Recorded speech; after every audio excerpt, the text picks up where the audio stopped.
Welcome to the Counselling Armchair, Nurturing Wellbeing and Study, hosted by Counselling and Psychological Services at RMIT University. The Counselling Armchair is recorded on the lands of the Wurundjeri people of the Kulin Nations as the traditional owners of the land.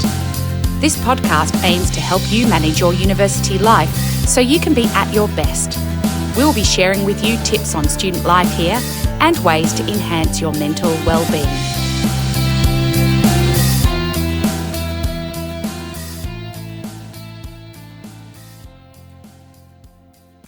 Hello everybody, welcome back to the Counselling Armchair, Nurturing Wellbeing and Study.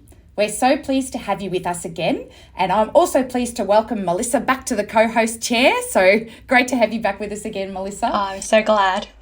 Yeah, so great to have you back. And we are looking forward to getting into our topic for today. We're quite excited. We're going to have a chat about a really valuable topic that we think will be helpful for all of you and something we definitely all need to do more of, which is self-compassion, particularly as a way of dealing with criticism and low self-esteem. We all know that inner voice, that relentless critic that tells us we're not good enough, we've made too many mistakes, or we're just not measuring up.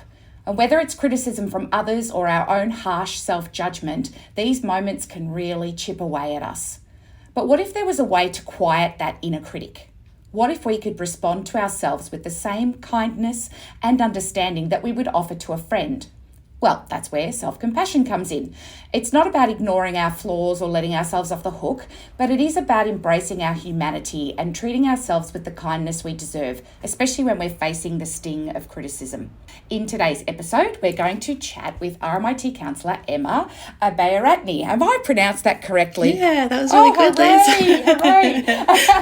I know I've got a hard surname, so I like checking. Yeah, so we're going to have a chat about self-compassion and why it's a powerful antidote to low self-esteem, and then some practical ways that you can start cultivating a more compassionate inner dialogue. So everybody grab a cup of tea, get comfy in your armchair, and let's get into it. Welcome back, Emma. It's so great to have you with us again. For listeners who haven't heard our interview with you, I think in one of our early episodes, maybe on procrastination, and we can put a link to that in our show notes. But would you mind maybe, again, just telling us a bit about yourself and your interest in self-compassion? Yeah, sure. So I'm a clinical psychologist. I work at RMIT with both yourself and Melissa, and I work on the city campus. I've been working at RMIT for a few years now, since about 2021. I guess my interest in self-compassion is both professional and personal. I suppose as a psychologist, I've been very lucky to work with people from all different sorts of walks of life, but really have noticed that across different people, different experiences, I really sort of noticed lots of people really struggling with internal and external pressures. We live in such a pressured kind of world, there's so much emphasis put on things like productivity and striving and achievement. And that's something I think we all sort of share and have to find a way to move through. And so I suppose I started to get really interested in how I could work with my clients on helping them to find ways to sort of move through these pressures without sort of beating themselves up and putting themselves down. And that's where I started to learn about self-compassion. And in doing that, I started to see the power of it in practicing it for myself. I certainly identify as being a perfectionist, as I think a lot of psychologists do. And so started to sort of practice that self-compassion for myself and really saw that it could be really powerful. And I guess working at RMIT, we see so many students struggling with so much pressure around academics and other aspects of life that, I sort of like to work this into a lot of with the work that I'm doing with students. I think it's really beneficial and can be really helpful and powerful for people. Yeah, absolutely. And I think it is, like you said, it is so common. I feel like every one of us can relate to those feelings. Yes, absolutely. And, students especially, like you said, have so much pressure and so many, they're being assessed all the time. Yeah. There's this so much external pressure. Yeah. So could you maybe explain what we mean by self-compassion? Yeah, sure. So I guess I think about self-compassion as thinking about the relationship we have with ourselves, we have a relationship with other people. We also have a relationship with ourselves, and I think self-compassion is about giving yourself permission and sort of trying to relate to ourselves with like a deep understanding and acceptance of ourselves as imperfect works in progress. And we all struggle and experience challenges and we all make mistakes. And that's something that actually draws us all together as part of being human. And so I suppose self-compassion is about how do I work towards accepting myself and accepting that part of myself. And in those moments, can I offer myself care and kindness and nurture myself through those really difficult and challenging moments rather than beating myself up when things don't go as planned or things are really sort of difficult, and instead finding a way to soothe and comfort myself. So I guess that's how I kind of think of self-compassion. I think there's lots of different aspects to being self-compassionate. I think acknowledging or being mindfully aware of how you're feeling and the sort of difficult feelings that might come up. So if it was after a class presentation, acknowledging, maybe I felt a bit embarrassed if I made a mistake in that presentation and I noticed my cheeks felt flushed and I was shaking a bit. I think in order to be compassionate towards ourselves, we have to first be able to acknowledge and be mindful of when we are having a difficult emotion or having a hard time. Yeah, so important. Yeah. And then how you could be kind to yourself, what you might sort of say or do would be kind and supportive in that moment. So maybe sort of acknowledging that was a really hard presentation to get through, and I'm proud of myself for giving it a go, even if it didn't go kind of perfectly. And then I think a big part of it is around then accepting and acknowledging that that's common and we all go through that. Everyone probably makes a mistake in their presentations at some point, and I'm not in this kind of alone. So yeah, I think when I'm thinking about self-compassion, I think about those three aspects and trying to draw on those three aspects in building that compassionate relationship with ourselves. I love that. And I think two things that you said that resonated with me, which is one about failure or making mistakes is so much a part of the human condition because we are imperfect beings, yet somehow society is set up to not tolerate the idea of mistakes, or at least in our own minds, we're not tolerating that idea. Yet actually, I always think about this truth, which is that the path to success is littered with failure, because failure is the kind of fertilizer for growth and change and innovation.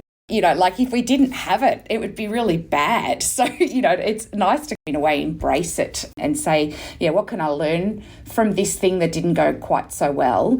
And the other thing that I was thinking about is that, how when you criticize yourself and you say, oh, yeah, my face was flushed. I think about the first presentation I did when my foot was shaking. And I'm like, oh my God, everyone can see my foot shaking. It looks like an earthquake. Probably no one noticed it, but I felt like it was really obvious. And how we, sometimes we pile on the criticism even more. How is that going to make anyone feel good? Like, why do we do that to ourselves when really it's not even an effective way of helping us to do better? Yeah, absolutely. I think that's a big part of self-compassion, is just that mindful awareness of it without really amping it up in your mind. Just acknowledging this is how I felt, this is what was going on for me, this is what came up in my body. Acknowledging that it was there without adding on that judgment to it of everyone could see it and it must have been really noticeable, and just being aware of, and without over amping it up in our mind, which is such a natural thing to do. It is. We all do it for sure. Yeah. And Emma, why do you think that self-compassion, like the practice of self-compassion, can be quite a helpful way to manage those difficult feelings that we're talking about here? Well, I guess we all, as we sort of saying, like we all experience this. We all make mistakes. We're all going to experience something that draws us all together, and we're all going to have painful moments in our life.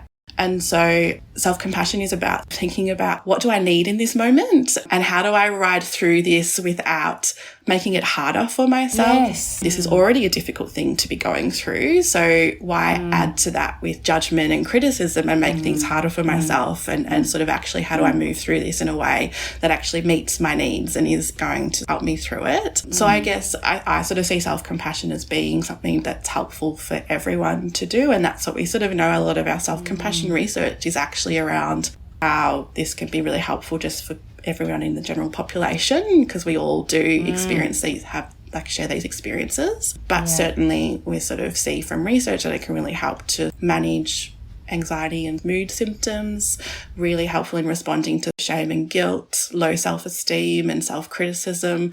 But I would say, really applies across so many parts of life and really helpful in just managing those difficult feelings that we all have as part of being human. Yeah, and I think it's so useful to talk about how self-compassion can help with self-esteem. Yeah. And maybe it would also be good to talk a bit more about what are some of the factors that can maintain low self-esteem? Like, why is it so sticky? Yeah, that's a big question. I feel It's like huge. Yeah. You got 5 minutes, Emma. Go. It needs to be perfect. Look, I feel like it's really complicated and can be really complicated and quite a big topic of what might keep us stuck in low self-esteem. And I think, like, as you said, Melissa, like, it's sticky. And I think that's what people feel, is I feel really stuck in that sort of space, in judging themselves in that negative way. I guess lots of things can feed into that. I think our early life experiences can be so formative in the way that we sort of come to see ourselves and the world and other people and what we might expect of ourselves in the world. And if those experiences are littered with things like trauma or bullying or really difficult experiences, that can certainly and understandably so impact on the way we might see ourselves. I think one way of maybe coping with that is to develop really sort of high standards for ourselves. So that really commonly of people who've had difficult early life experiences, they sort of start to have these really unrelenting high standards that they must achieve and must be striving towards all the time. And when those standards start to form the basis of our self-identity and how we see ourselves, it can be quite devastating if we don't live up to those standards. And as we've been talking about, like, we're all imperfect, so inevitably at some point you're probably not going to live up to those really high standards, and that can be quite crushing and really keep us stuck in that low self-esteem and really activate that demanding and judging and harsh internal dialogue that beats yourself up and criticises yourself and just focuses on flaws and things that aren't going well and the things you aren't doing. Be stuck in that low self-esteem loop and cycle. Yeah, it is such a vicious cycle. I think you've highlighted that so well. Yes. Just in terms of, like, we develop those standards as a way to protect ourselves from feeling shame when we don't live up to, whatever those standards are. But then that just keeps becoming a loop that people get stuck in, and it sort of feels like there's no way out. Yeah, absolutely. And I think, like, I often think about those standards. They're kind of like a shield against feeling vulnerable. They're like my coping shield against ever feeling like, shame or not good enough. And that's an understandable coping, and it's probably worked at some point in people's life for them, but can really cause quite a lot of distress later in life or in different times in your life. And I think when we're in that state as well, when we're sort of beating ourselves up and in that loop, our mind looks for ways to prove that dialogue and that criticism. And I think that's so easy to do at the moment with comparison with others. It's so accessible with online and social media and seeing all these portrayals of people having everything themselves put together and impossible standards that make it seem like it's possible, but it's actually not. And our mind will still start to look for ways to confirm our internal critic and do that in any way it can. And that might be comparing ourselves to others or doing other things as well. Yeah, so just then always leading to, I'm not good enough, I need to be better. Yeah. Yeah. It reminds me of the lie of pessimism, which is if I think the worst is going to happen, then I won't be so upset when the worst happens because I'll be prepared. But instead you end up feeling bad before the worst thing happens and when the worst thing happens instead of just when the bad thing happens. So it's kind of like these unrelenting standards of like, oh, that might shield me from criticism from others, but actually you feel bad because you're criticising yourself. So it doesn't actually shield you from anything. It just makes you feel bad. Thinking about self-esteem, and we often talk about like we're a very self-obsessed society. I think English has so many self-dash words, self-esteem, self-confidence, self-blah, blah, blah, blah, blah. Self-compassion. Anyway, that's an interesting thing about our culture. Self-compassion, yeah, exactly. But do you think getting high self-esteem is the end goal here? Is maybe self-acceptance a better word to use than self-esteem? Or, could that maybe by constantly striving for I must have good self-esteem or high self-esteem become one of these unrealistic standards for us? Does anyone remember the Whitney Houston song, The Greatest Love of All? You know, it's like learning to love yourself is the greatest love of all. It's like, you know, it's like, does that become a really high standard in and of itself? I think like probably anything can become a high standard if you're that way inclined. We can probably, our minds are very powerful at filtering things through a high standard kind of lens. But I think healthy self-esteem maybe is not necessarily an issue. It might be about how you try and get it. And so if your self-esteem is based on needing lots of validation, like external validation, you know, praise and compliments, like being told, getting HDs and getting really good feedback on my assignments all the time, and needing to be perfect and achieving and exceptional in some kind of way, then I think that's really risky, because we just can't sustain or maintain that. And that's not a flaw in an individual. That's just a reality for all of us as human beings that have limits, make mistakes. And so I think, you know, recognizing that we do actually all have good and bad days. And so I guess self-acceptance might be a different way of looking at things, as opposed to having to seek out those things. I can savor them and enjoy them when they happen, absolutely, because who doesn't like doing well on an assignment and who doesn't like getting validation? But also accepting myself on the days when things don't go as good as what I'm hoping they would. And, you know, those moments when I did an assignment, I put a lot of work into it, but I didn't go as well as what I was hoping to get in terms of a mark or feedback, just being able to accept yourself on those days as well. And I guess that might be more consistent then for people than perhaps feeling those ups and downs of, I feel great because things have gone well, and then I'm crushed because things have not gone well. It gives us a bit of a grey area in a way. It's like it's not either black and white, amazing, I'm so good, I'm flying high, I'm a failure, I'm a complete loser.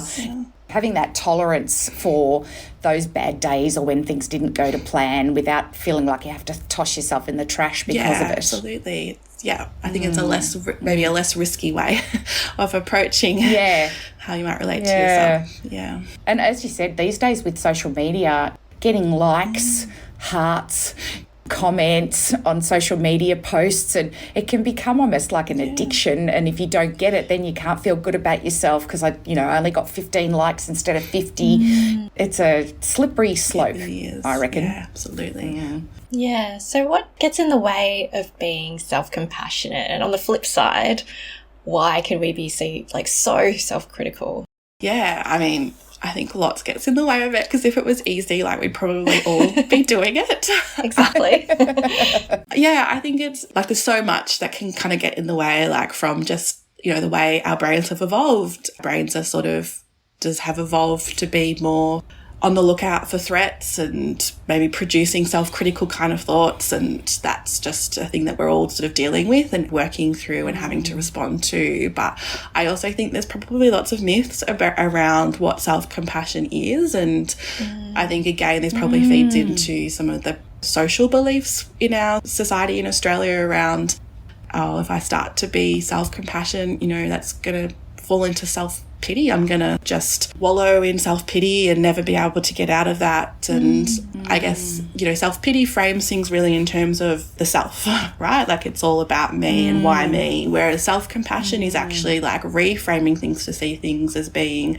part of a common human experience. And so they're quite different things, but I think that's a real fear that I notice in people I work with. They're saying, well, I can't be self-compassionate because it's just the same as self-pity, and that's not going to help me work through what I want to. Yeah. I think I sort of notice a lot of students, a lot of just clients in general, I can't afford to go easy on myself, because if I start to go easy on myself and everything's just going to crumple around me, I'm never going to get what I want, or my goals are just going to evaporate and disappear. And I'll just do nothing. Just become a slug. And I'll never aim for anything. Procrastinate for the rest of my life. And I think I see this a lot, and we see so many students struggling with procrastination in our service. And I often notice there's this sort of idea of a way to get out of procrastination is to beat myself up, like take on like that sort of tough love approach to sort of trying to pull myself out of procrastination. And I guess, again, like the research kind of tells us quite the opposite. People who are self-compassion are less likely to procrastinate. They're more likely to be able to move through adverse and difficult times, and they're more likely to meet their goals. But I think it's a real fear that people have, that everything's just going to let go if they start to sort of go a bit easier on themselves or relate to themselves in a different way. So it's so counterintuitive, because people think, no, this is actually going to work against me. But it, you know, what you said, it means that it's actually going to help in the long run. I think something that can really get in the way of self-compassion as well is having views of it as perhaps being like soft or touchy-feely or a bit like weak in some kind of way. I think I see that a lot in people. There's like a lot of, content's just not for me, it's too soft, and it's a weakness to be sort of self-compassionate. And I guess it can sort of sometimes be helpful to think about people in your life, and if you don't have people in your life, maybe people in the media who are really compassionate kind of figures, and people that you see who are really compassionate. And when I think of people in the media who I think of as being really compassionate, I think those people show huge amounts of strength and resilience. They're not sort of soft and weak kind of people. They're people who actually really stand up for and assert for what they believe in, but have a really, compassionate way of doing that. So, I think it can kind of be good to sort of stop and maybe think about that and, challenge that in some ways if that's something that might get in the way of self-compassion. Yeah, I really think it's important to reframe it as a strength, because it absolutely is a strength. And, even the literature in happiness and, good feelings of well-being show that compassion and kindness are some key factors that have been identified as contributing to positive well-being. So it absolutely is the case that it's helpful, not harmful.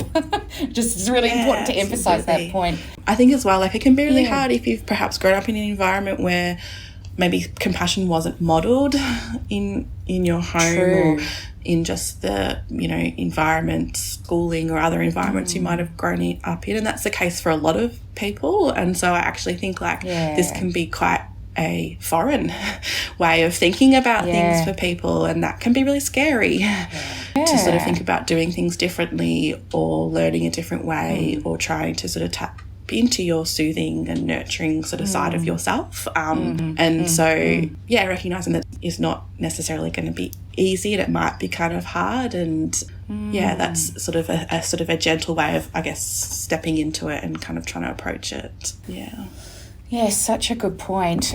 Because as you were saying, like maybe self-compassion also involves connecting with some of these painful emotions that, people push aside by latching onto those unrelenting standards or self-criticism. They push those feelings away, but self-compassion is maybe leading us towards those painful feelings for the purposes of kind of healing and dealing with them. What would you say, Emma, would be a way that people can start to connect with those painful emotions that doesn't feel maybe quite so scary or that feels achievable for them? Yeah. I think this is probably a hard part of self-compassion, like being able to acknowledge, and I think it's really human to want to avoid and to not experience that pain. That's something, again, that we all do to some extent, and again, brings us all together, of that coping style of wanting to sort of move away from something that feels hard or feels painful. And I think approaching it really gently and, not sort of picking the thing that feels the most hard or the most painful or the most intense, starting small and gradually kind of building up. And so might be starting with small mistake I might have made in an assignment that I did, that I sort of noticed myself feeling sort of embarrassment or a little bit of shame, and could feel it kind of bubbling in my stomach a little bit, and sort of just starting to notice that those less intense kind of feelings and gradually kind of building up over time.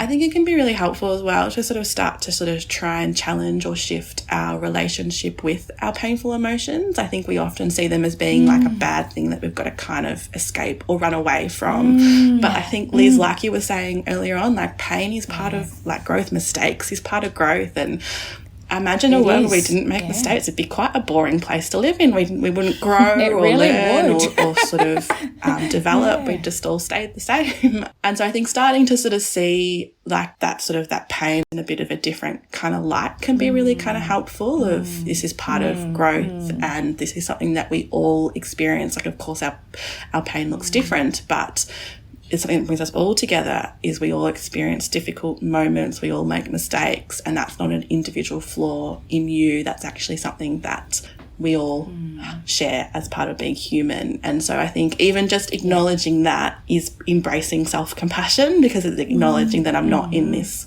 alone. And so I think like trying to shift that relationship with those painful emotions can be really kind of helpful. And then using things that are going to help to soothe you. So, you know, using grounding or self-soothing techniques, whatever that might be for you, if that's going for a walk or going down the beach or listening to your favourite music or having a warm bath, you know, doing something that can kind of help soothe and ground you. Because again, that's really self-compassion, that's kindness, that's sort of pausing and giving myself permission to sort of look after myself. Yeah, letting those difficult feelings be and then offering kindness to yourself to allow you to tolerate the discomfort of those difficult feelings is the goal, isn't it? Yeah, absolutely. Yeah. Yeah. So can you tell us a bit about the different types of self-compassion? Yeah, sure. So I guess, when I'm sort of thinking about self-compassion, I think about it as like in this moment that I'm struggling or experiencing this painful emotion, like what do I need right now? You know, and sometimes what I need in that moment is care and soothing, but sometimes what I might actually need to do is like to take action and to sort of protect myself. And so I suppose this is as well like where breaking down some of those myths about self-compassion is it actually can involve sort of taking action. And so I think like the self-compassion sort of research and literature kind of breaks it into two areas of like tender self-compassion and fierce self-compassion. And so tender self-compassion being that accepting kind of self, and this, you know, accepting yourself, being gentle and soothing and nurturing yourself through something difficult like making a mistake or sort of things not going to plan. Whereas that fierce self-compassion might be actually around taking action, trying to protect myself, defend myself, set my boundaries and assert those boundaries.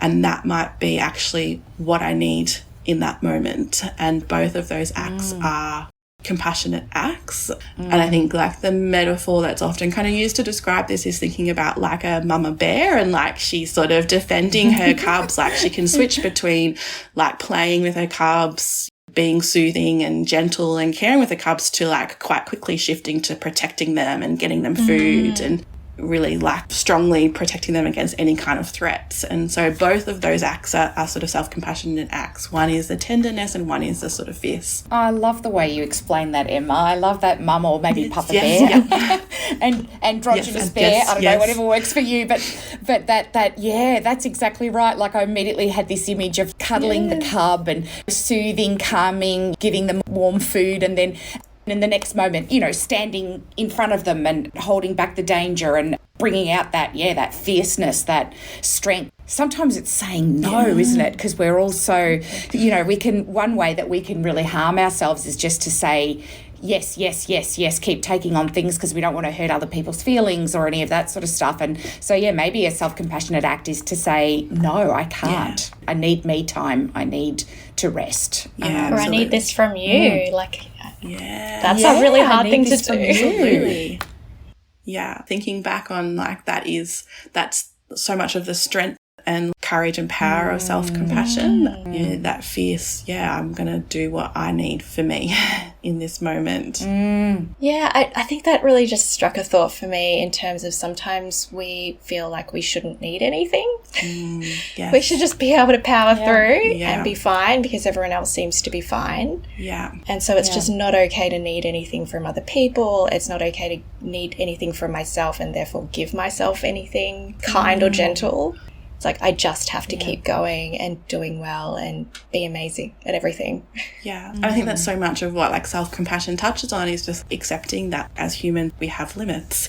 And that means that sometimes we have to ask other people for things, or ask for help, or get that support. And again, that's not something that's a flaw to an individual. That's something that we all share. Yes. That is what it is to be human. Yeah. We need each other. We need lots of things. Each other. We're social animals, aren't we? You know, we are a tribe. We're connected, and we need that from each other for good mental well-being. And it's okay to ask for help, and it's okay to say, I need you today, or go away, I don't need you today. I need my own space, whatever it be. But just say it's okay to have needs and to meet my needs. And I don't know if you guys do this, but I often say to clients, just as a way to flip them into self-compassionate thinking, is to think about what you would say to a friend who is dealing with the same situation, because I think it's instantly we connect to that, all of us connect to that idea of like, we can think of a best friend or a loved one or whatever, and we would never go, yeah, you're a loser, you didn't do well enough, you have to try harder next time, you're pathetic, hopeless. We wouldn't do that. We just wouldn't do that. We would say, you did your best. This was amazing. How about that? Let's focus on some of the positives, and what do you need right now? And let me get you some chocolate. We would put our arms around that person, and we would embrace them, and we would say it's okay. Or we would protect them, like we would do all of those things for another person. Self-compassion is learning to do that for yourself, right? Absolutely. I think I often get the students that I'm working with to really think about not only like would you say, but like how do you say it to the other person? Like what's the tone and what's the gesture in your body language? Do you reach out to them and, as you said, Liz, like put an arm around them, and, you know, how different that is often to the tone of that internal critical voice that can be so harsh and demanding. And so thinking about not just the content, but how it is spoken, I think is really important as well. And sometimes maybe even thinking about like your younger self, like what would you say to your younger self? That can sometimes tap into what a you know, how we would speak to a little kid. Like we wouldn't speak to them in that kind of way. And that can be quite emotional to sort of do that.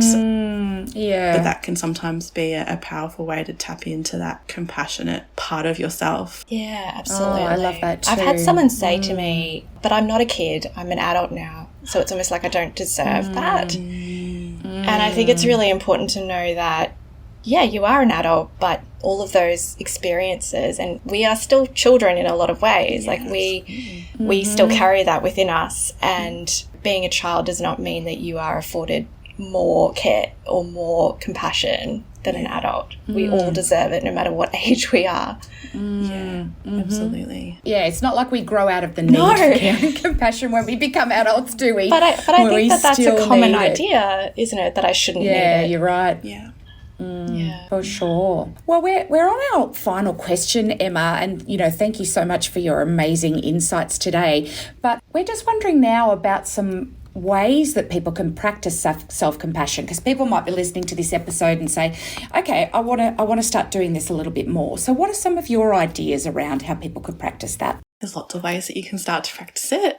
I sort of feel like a really thing that I've had a lot of students say that they quite like doing is, if you're doing journaling's a great way to start to incorporate some self-compassionate kind of journaling.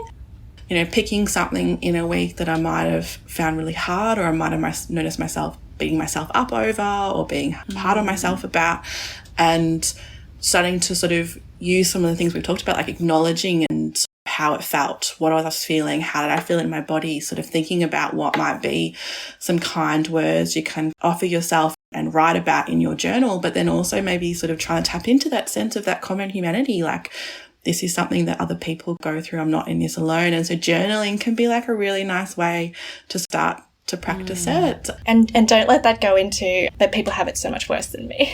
Yes. It's just a fine line, isn't it? Yeah, absolutely.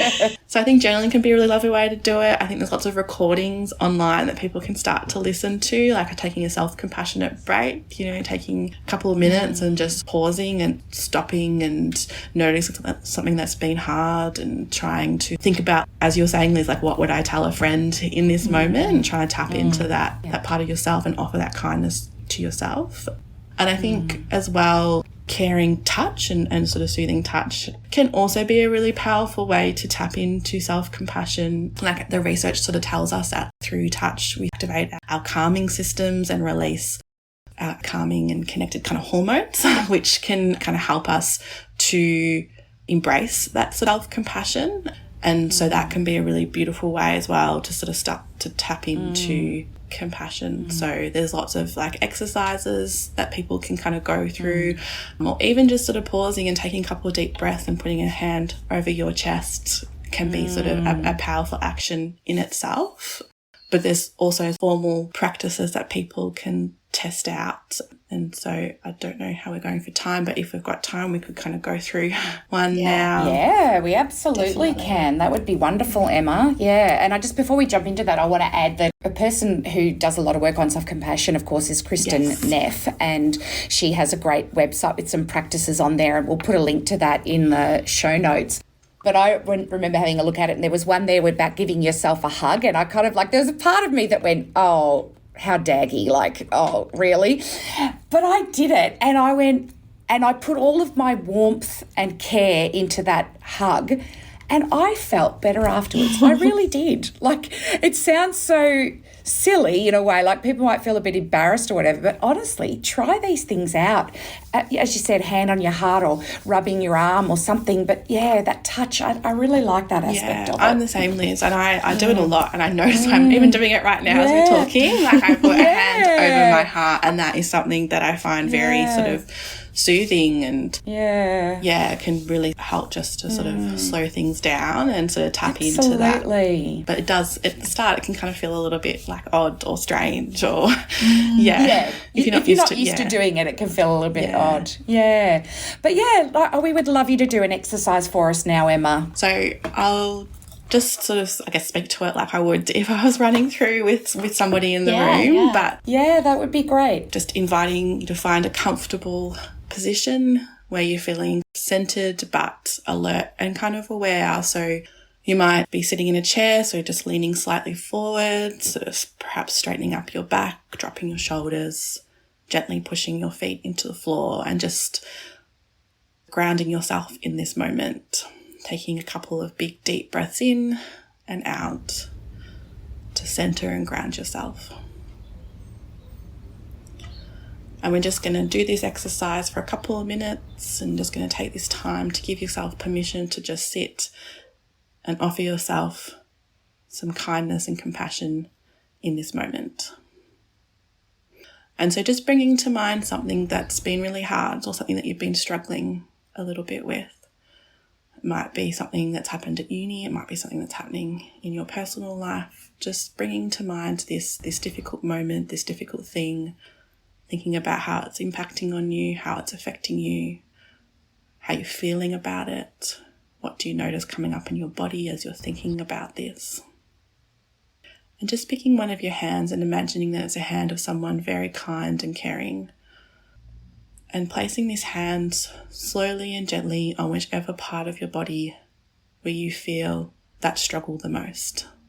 That might be on your chest, might be on your head, might be your neck or your shoulders. Wherever you just really are feeling that struggle, those painful emotions.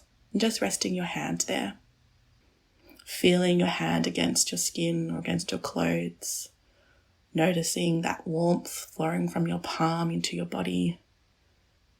Letting your hand rest there lightly and gently. Just holding on to that difficult emotion with gentleness, as if you were holding a crying baby or a whimpering puppy. Just offering yourself this gentle action with care and warmth in this moment. Imagining that you're reaching out to someone that you really care about, letting that kindness flow from your fingers into your body. And just continuing this for as long as you like. It might be 5 seconds, it might be 5 minutes, it doesn't matter. It's the spirit of kindness that counts when making this gesture, not the duration of it. That's beautiful. Thank you, Emma. I feel really calm now. I feel, that warmth from the palm into that area, you can really feel it. And I was imagining it as these kind of rays of sunshine and a glow of healing energy. That's really nice. Yeah, very comforting. Well, that brings us to the end of today's episode of the Counselling Armchair, Nurturing Wellbeing and Study. Emma, thank you so much for being our guest. We're really grateful for your knowledge and time today. It's all right. Thanks for having me. We've got to have you on again. Yeah, definitely. Listeners, I hope you can take away that being kind to yourself isn't about lowering your standards or letting yourself off the hook. It's about giving yourself the space to be human, to make mistakes, and to learn from them without tearing yourself down. Self-compassion isn't a quick fix. It's a practice, an ongoing commitment to treating yourself with care and kindness, the way you would treat someone else going through a tough time. If you found this episode helpful, it really helps people find the show if you subscribe, rate, or leave a review. And please share this if you think someone you know could benefit from a little more self-compassion in their life. Thank you so much for joining us today. Be kind to yourself, and we'll see you next time on the Counselling Armchair. Thanks for joining us today on the Counselling Armchair, Nurturing Wellbeing and Study. We hope you enjoyed today's episode and learned a useful thing or two. Have a great week, and just remember that life can be amazing. See you next time. Isn't life so amazing? Sometimes it can get crazy, but hey, that's okay. We've got another day to make mistakes and say sorry. There's no sense in our worry, 'cause all we can do is try our best to make it through with love.